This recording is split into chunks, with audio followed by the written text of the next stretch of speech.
अरे गरीब के घर में चूल्हा नहीं जलता है, बच्चा रात रात रोता है, माँ आंसू पी के सोती है, और देश के नेताओं को गरीब की परवाह तक नहीं। मित्रों, गैस हो, पेट्रोल हो, डीजल हो, हर प्रकार से महंगाई बढ़ रही है कि नहीं बढ़ रही है? भाइयों बहनों, मेरा मंत्र है, न खाता हूं न खाने दूंगा।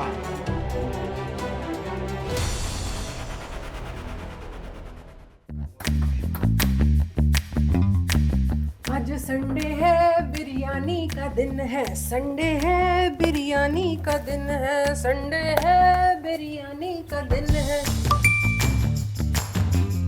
पश्चिमी एशिया में युद्ध और ऊर्जा आपूर्ति का घरेलू रसोई गैस यानी कि एलपीजी आपूर्ति पर भी असर अब दिखने लगा है। क्या सिलेंडर मिलना बंद होने वाला है? क्या गैस नहीं है? अब बिरयानी कैसे बनेगी? अब क्या है? सरकार के सूत्रों के मुताबिक पहले क्राइसिस था, लेकिन अब इसे सुलझा लिया गया है। इतनी जल्दी? अच्छा है, अच्छा है। अब तो बिरयानी के साथ कीमा कलेजी भी बनेगी। आज संडे है, बिरयानी का दिन है, संडे है। अब क्या हुआ? अपने रसोई में जरूरी चीजों की ही कुकिंग कीजिए। अलग अलग खाना अगर आप बनाने लगेंगे तो गैस की खपत आपकी बहुत बढ़ जाएगी, इसलिए कुकिंग थोड़ी कम कीजिए। अबे हम तिहाड़ में थोड़ी है जो रोटी खा के सो जाएंगे। है कि नहीं गैस? क्या बोल रहे हो? सिलेंडर की कोई कमी नहीं है, सिलेंडर सबको मिलेगा। जैसे पहले मिलता था सिलेंडर वैसे ही मिलेगा। ये गैस है कि नहीं भैया? अगर स्ट्रेट ऑफ हॉर्मुज में कोई दिक्कत आती है तो भारत तेल और गैस सप्लाई के लिए दूसरे ऑप्शन ये तैयार रखे हुए हैं। दूसरे ऑप्शंस क्या है? वो दूसरे ऑप्शन? एक छोटी सी बर्तन को उल्टा करके उसमें छेद करके एक पाइप डाल दी, और जो गटर से गैस निकलता था वो पाइपलाइन से उसके अपने चाय के ठेले में ले लिया, और वो चाय बनाने के लिए उसी गैस का उपयोग कर करके चाय बनाता था। सिंपल सी टेक्नोलॉजी। ये क्या कर रही हो? संडे है ना, चाय बनानी है, गैस का जुगाड़ कर रहे हैं। तुम पियोगे? नहीं यार, खाली पेट चाय पीने से गैस बनती है। Gas gas gas.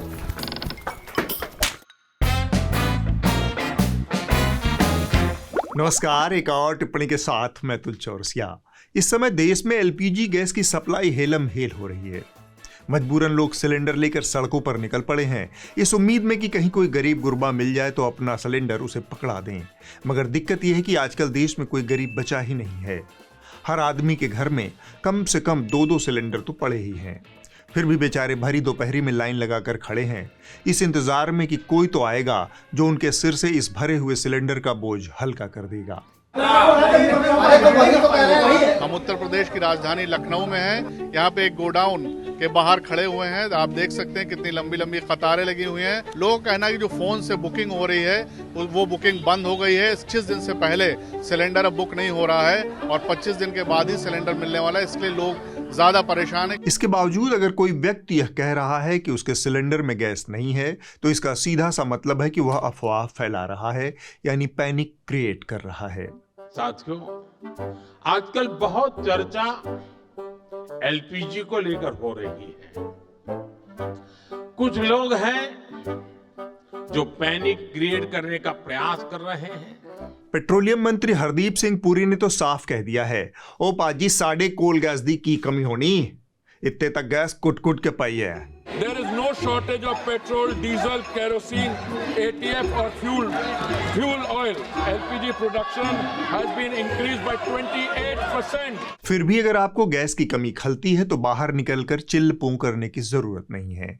शांत रहिए, संयम रखिए और जरूरत पड़े तो भूखे रहिए। विशेषज्ञों का कहना है कि खाली पेट रहने से भी गैस बन जाती है, यानी कुल मिलाकर देश में गैस की कोई कमी नहीं है, बस सही जगह से निकालने की कला आनी चाहिए। कितने तेजस्वी लोग हैं हमारे पास, कितने शानदार विचार रखते हैं जी। हम बिल्कुल भी सरकास्टिक नहीं हो रहे, हम तो बस उस फैंटास्टिक तस्वीर का वर्णन कर रहे हैं जिसे सरकार पूरे मनोयोग से हमें दिखाने की कोशिश कर रही है। देश में एलपीजी का स्टॉक इतना ज्यादा है कि अगर चाहे तो देश के हर नागरिक को एक एक सिलेंडर तकिया बनाकर सोने के लिए दे दिया जाए। फिर भी न जाने क्यों देश के कई हिस्सों में होटल बंद करने की नौबत आ रही है। कमर्शियल गैस में आई भारी कमी की वजह से कई राज्यों में होटल और रेस्टोरेंट बंद कर दिए गए हैं। महाराष्ट्र और कर्नाटक में रेस्टोरेंट एसोसिएशन ने साफ चेतावनी दे डाली है, अगर सप्लाई ठीक नहीं हुई तो कुछ ही दिनों में खाने की दुकानें बंद हो सकती है। यहाँ तक कि बेंगलुरु में होटल रेस्टोरेंट आज से बंद है। हालांकि इसका कारण भी गैस की कमी नहीं है, वजह वो लोग हैं जो बेफजूल में गैस बर्बाद करते हैं। इसीलिए सरकार बचत के नुस्खे सिखाने के वास्ते सिलेंडर भैया की शरण में पहुंची है। सीखो सिलेंडर भैया के नुस्खे, बचाओ एलपीजी, बनो स्मार्ट। धीमी आंच पर पकाओ खाना, लंबा चलेगा गैस का खजाना। अगर इस कार्टून की आपको नहीं सुननी तो कोई बात नहीं, हमारे पास एक और कार्टून है। हमारे देश में एलपीजी, पेट्रोल या डीजल की कोई कमी इस समय नहीं है, लेकिन अगर आप अभी से अनुशासित रहेंगे, अपना ईंधन बचाएंगे, एलपीजी को बचा कर रखेंगे तो इससे आपको भी फायदा होगा और देश को भी फायदा होगा। तिहाड़ शिरोमणि अनुशासन समझा रहे हैं और बाकी दरबारी हुड़कचुल्लू भी उनके ठीक पीछे ही हैं, जो कह रहे हैं घबराइए मत, पाकिस्तान और बांग्लादेश में हालात हमसे भी ज्यादा खराब हैं, इसलिए अपनी परेशानी का रोना छोड़िए, पड़ोसी की बदहाली देखकर खुश रहिए। तेल पर रोया पाक और भारत का बड़ा प्लान। आपको बताऊंगा, जंग के दरमियान पाकिस्तान में सब कुछ बंद, स्कूल बंद, कॉलेज बंद, दफ्तर बंद, सब बंद है। इस तेल संकट से पाकिस्तान की हालत अब बहुत खराब हो चुकी है। पाकिस्तान में स्कूल और कॉलेज बंद कर दिए गए हैं, सरकारी दफ्तर हफ्ते में सिर्फ 4 दिन खुलेंगे और वहां के सभी सांसदों की सैलरी में भी कटौती की गई है। पाकिस्तान में तो पेट्रोल पंप पर ऑयल सप्लाई सिर्फ 1/4 रह गई है, बूंद बूंद ऑयल के लिए मारामारी हो रही है। 10 दिन में ही पाकिस्तान और बांग्लादेश जैसे देशों की टांगे कांपने लग गई। पाकिस्तान की टांगे कांप रही होंगी, हमारी टांगे तो लाइन में लग लग कर पहले से ही काफी मजबूत हो चुकी हैं। देश की इस हालत पर दुष्यंत कुमार का एक शेर अर्ज है, तुम्हारे पांव के नीचे कोई जमीन नहीं, कमाल ये है कि फिर भी तुम्हें यकीन नहीं। कहने का मतलब है फटे तो फटे, बस नवाबी न घटे। हमारे दरबारी मीडिया के क्या ही कहने, इनकी एक ही फिलॉसफी है, अभी तो हमें और जलील होना है। 12 मार्च को हुड़कचुल्लुओं ने सूत्रों के हवाले से नाच गा कर खबर सुनाई। देखिए, एक oil tanker strait of Hormuz पार कर भारत पहुंच गया। इसके बाद मोदी जी की कूटनीति की ऐसी ऐसी तारीफें होने लगी कि लगा जहाज नहीं पहुंचा, बल्कि मोदी जी ने समुद्र मंथन करके अमृत निकाल लिया हो। और ये सारी बात सूत्रों के हवाले से थी। अब हम उस जहाज की पूरी यात्रा का विश्लेषण करेंगे जो जंग के बीच हॉर्मुज से होते हुए मुंबई आया। भारत सरकार के राजनयिक प्रयासों का भी इसे एक नतीजा माना जा रहा है। भारत की कूटनीति के चलते अब भारतीय शिप, भारतीय जहाज इस हॉर्मुज स्ट्रेट से गुजर पाएंगे और मोदी की ये बड़ी सफलता भी मानी जा रही है। तो प्रधानमंत्री नरेंद्र मोदी की और ईरान के राष्ट्रपति मसूद पेजेश्कियान के बीच की हुई बातचीत इस तरफ इशारा करती है कि भारत की डिप्लोमेसी नंबर 1 कितनी मजबूत है। महाजन के बीच ईरान के फैसले को प्रधानमंत्री नरेंद्र मोदी की बड़ी कूटनीतिक जीत माना जा रहा है। मोदी की कूटनीति से खतरों के बीच भारत का जहाज सुरक्षित आ गया। फर्जीवाड़े का यह वीरगाथा काल चल ही रहा था कि सरकार के एक वरिष्ठ अधिकारी ने इस पर पानी फेर दिया।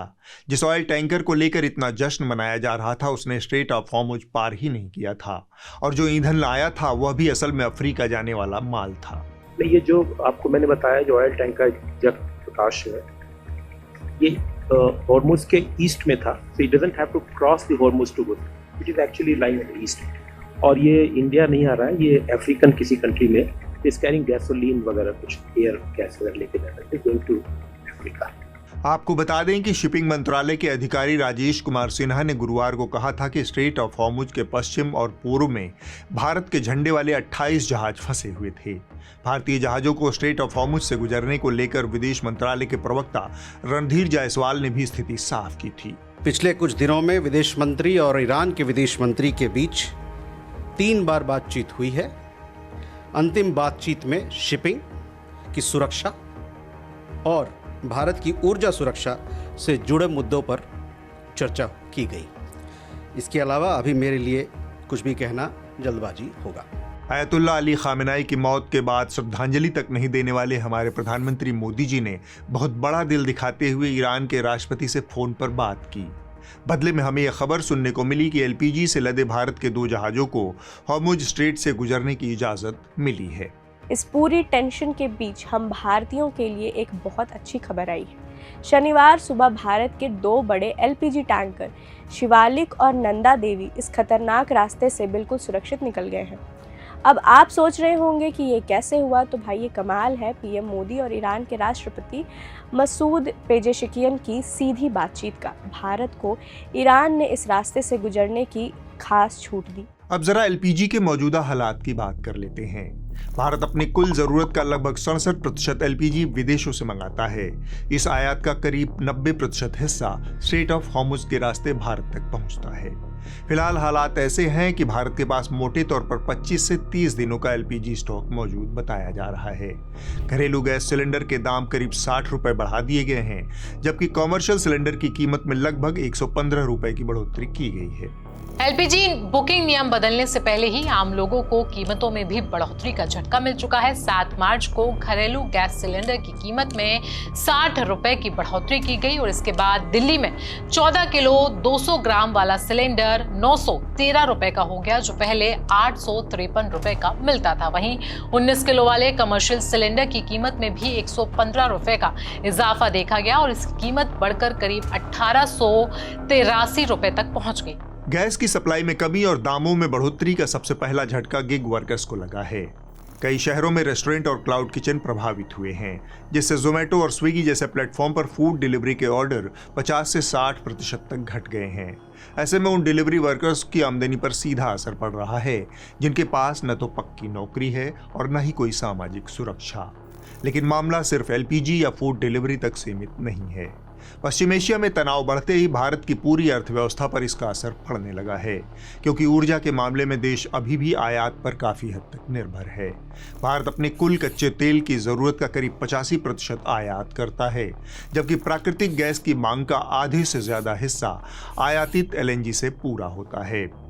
इसका एक बड़ा भाग पश्चिम एशिया से आता है।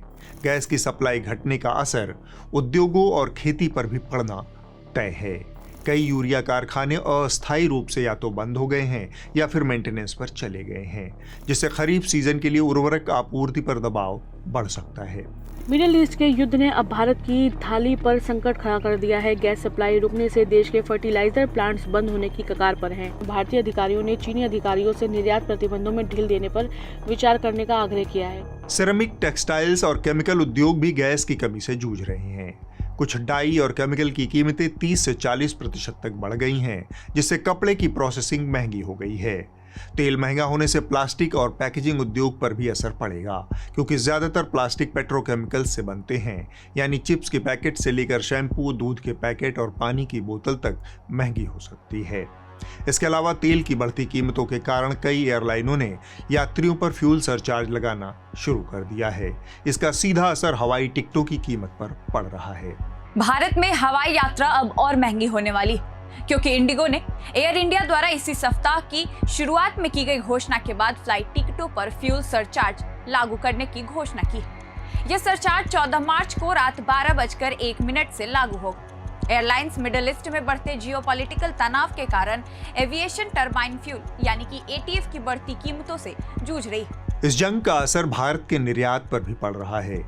भारत के कुल कृषि और खाद्य निर्यात का लगभग 22% हिस्सा खाड़ी देशों को जाता है, लेकिन युद्ध के कारण शिपमेंट जस के तस खड़े हैं। युद्ध के जोखिम वाले बीमा प्रीमियम और जहाज़ों को रास्ता बदलकर भेजने की वजह से लॉजिस्टिक्स की लागत भी बढ़ गई है, जिससे निर्यातकों को भारी आर्थिक नुकसान हो रहा है। चावल के निर्यात पर भी असर पड़ रहा है और ईरान, इराक, कतर, सऊदी अरब जाने वाली कई खेप रास्ते में अटक गई है। महाराष्ट्र में करीब 10,000 करोड़ रुपए के फल निर्यात के इंतजार में हैं। एक अकेला कितनों को भारी पड़ रहा है, एक अकेला कितनों को भारी पड़ रहा है। शेयर मार्केट यानी सेंसेक्स का हाल तो ऐसा है मानो कीटो डाइट पर चला गया है। लगातार पतलून ढीली होती जा रही है। जो सेंसेक्स कभी 86,000 पर सीना ताने घूम रहा था, अब 75-76 हजार के आसपास पहुंचकर मुंह के बल धड़ाम हो गया है। निवेशकों का पैसा धीरे धीरे समंदर में नमक की तरह घुलता जा रहा है। शुक्रवार को भारतीय शेयर बाजार में भारी गिरावट देखी गई। सेंसेक्स 1470 अंक यानी 1.93% टूटकर 74,564 पर बंद हुआ।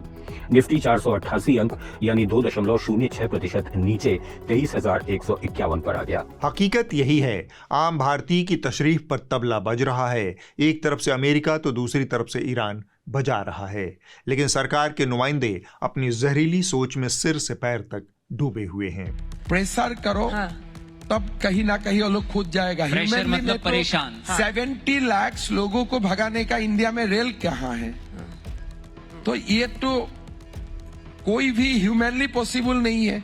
तो मुझे माहौल बनाना पड़ेगा कि वो लोग खुद का खुद सलाह जाए। जो समस्या है उसका कोई हल नहीं है, नई समस्या पैदा करके सियासत चमकाना ही इनका काम रह गया है। एक समस्या पत्रकारिता के साथ भी जुड़ी है। आपने देखा किस तरह से एंकराओं ने झूठ बोला कि मोदी सरकार के प्रभाव में ईरान ने स्ट्रेट ऑफ हॉर्मुज से भारतीय जहाजों को गुजरने की अनुमति दे दी है। इस झूठ की वजह है मीडिया की सरकारी विज्ञापन पर निर्भरता। इस दबाव में मीडिया अधूरा सच आपको परोस रहा है। इस समस्या का उपाय है विज्ञापन से मुक्त मीडिया। न्यूज लॉन्ड्री में हमारी कोशिश ऐसा ही विज्ञापन से मुक्त मीडिया बनाने की है। न्यूज लॉन्ड्री को सब्सक्राइब कीजिए और गर्व से कहिए, मेरे खर्च पर आजाद हैं खबरें। अब आप इस हफ्ते की रिपोर्ट देख लीजिए। जो कही जा रही थी बातें कि अंदर में भी सोशल डिस्टेंसिंग। इस हफ्ते की report People's Archive of Rural India से है। यह झारखंड के आदिवासी इलाकों में जमीन के रिकॉर्ड के डिजिटलीकरण से पैदा हुई नई परेशानी की कहानी है। जब जमीन के पुराने रिकॉर्ड ऑनलाइन किए गए तो कई लोगों को पता चला कि उनकी जमीन के रकबे कम हो गए हैं या कुछ प्लॉट रिकॉर्ड से गायब हो गए हैं। ऐसे में रिकॉर्ड में हुई ये गड़बड़ियां अब इन आदिवासियों के जीवन में एक नई मुसीबत बनकर सामने आ रही हैं।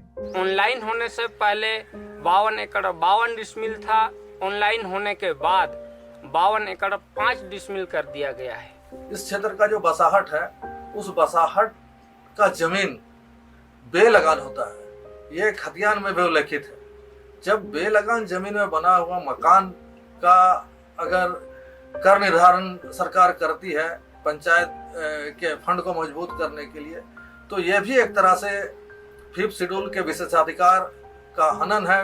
अगले हफ्ते होगी एक और टिप्पणी। नमस्कार।